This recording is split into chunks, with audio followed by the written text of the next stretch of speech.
And I was like, yeah. And then I went out in the fucking hallway, kept waiting on Brandon, so I pulled the fire alarm and.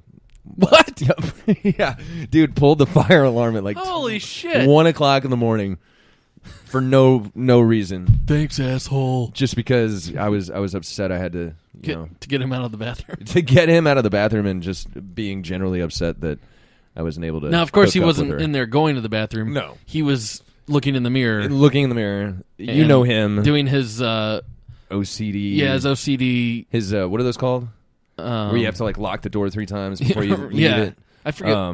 I just call them tics. I don't know. Yeah, Is it a specific thing? Well, it's like fuck, I can't think of the word. But yeah, it's like he always had to make sure that there was like no lint on his shirt. Yeah. He was very OCD about if there was anything on his shirt, like his hair needed to be perfectly in place.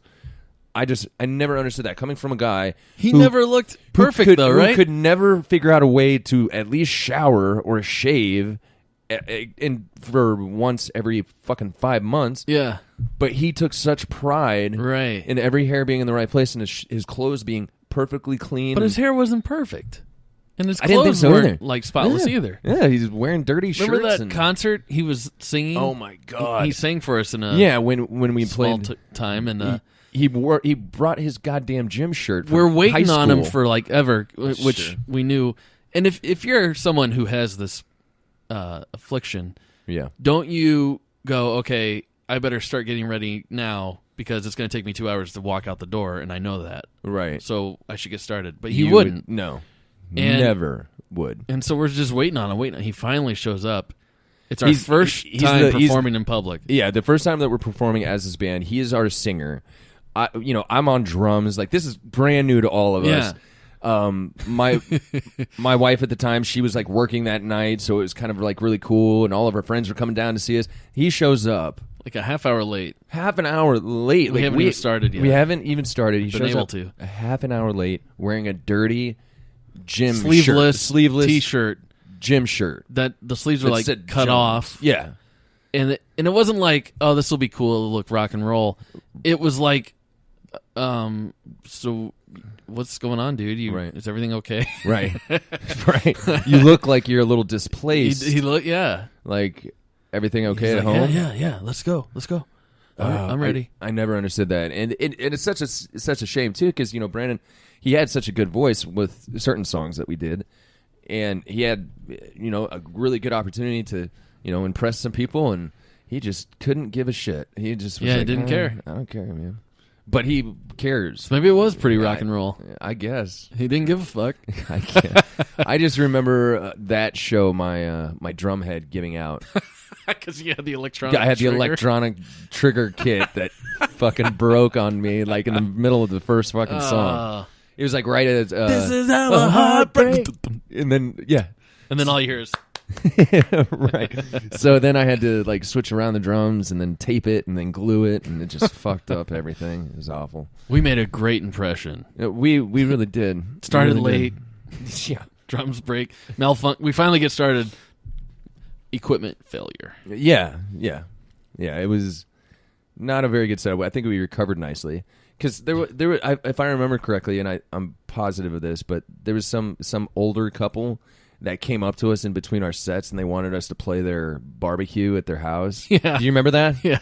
And he was like, "Money's not an object. You guys just tell me how much you charge." My only thing that I ask of you is that I think didn't he say like we had to play "Pour Some Sugar on Me" by Def Leppard or something? Know. There was just one stipulation. He was like, "If you guys can learn that song, man." And that's when he threw the drumsticks down. You're like, "Fuck this!" Right. I have an electronic. Nobody tells me what to play. I have an electronic drum kit. I am Def Leppard. I sound like Def Leppard. Yeah. So like, I don't know what I was thinking with that, but it was convenient to some degree. So we declined his offer, or we just didn't follow up on it. I don't know. I gave him a business card. Okay. For the band, and then we didn't follow up. And then him. He just never called us. Yeah. So he sobered up. Was like, what the fuck was I thinking? Have those guys play my barbecue? Right. He was saying something along the lines of, like, he really liked our version of "This Is How a Heart Breaks." Yeah. He's like, I've seen Rob Thomas and Matchbox 20 all over the place, man. Huge fan of theirs. And maybe that was the song that he wanted us to have to play at the barbecue, but that was an interesting show. Interesting time. Do you miss the days of gigging? There's been a few times where I've gone out and played, like my cousin and I. Sure. I played with his band for a while. And you think you miss it? There's that kick drum. There's that sound you were looking for. Well, listen to this. But it's to pack everything up. Oh. Go to rehearsal. Right. Set it up. You're a night away from home. Right. Then to pack it all up, the PA system, all that shit. Get there while it's still daylight. Set all your equipment up. Do a sound check. Then say, all right, see everyone back here in an hour. Right. Some guys, it's musicians. Right. Some guys leave. And next thing you know, we're supposed to play in 5 minutes. He's not here yet. Right. I don't know where he is. Not answering his phone. Right. The bar owner's getting antsy. You guys going on? Are we ready? Yep. Are we ready? Hey. Let's do this. Don't be afraid to turn it up. And then one of the most common things that you hear from bar owners with us. And then you play your first set and there's no one there. Right. Nobody gives a shit. No one goes out drinking at 9. Right. They're waiting until 11. Right. You finally hit a groove. The crowd's there. Something happens. Mm-hmm. It's magical. 20 minutes later, it's done. Right. Your set list is over. You've played every song twice. Everybody's drunk. That's when people start yelling out songs that they want to hear. Yep. And the bar owner's like, guys, you got to wrap it up. I need you Lights out. are coming on. Right. And now all you want to do is drink and party like everyone else is. But it's time to wrap it all up. Chords.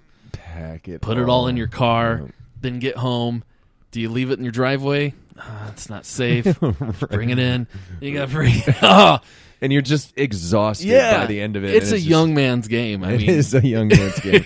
I think at our age right now, we would need to have like a crew set up our shit for us. Yeah. Like that's the only way I think I'd ever want to if I could show up to the place 5 minutes before and just order a drink right. and just start playing yep. and then go home, yep. that'd be great. Right. I mean, we're going to have to pay for that, but I mean, yeah. shit, it can't be that bad. It can't be that bad.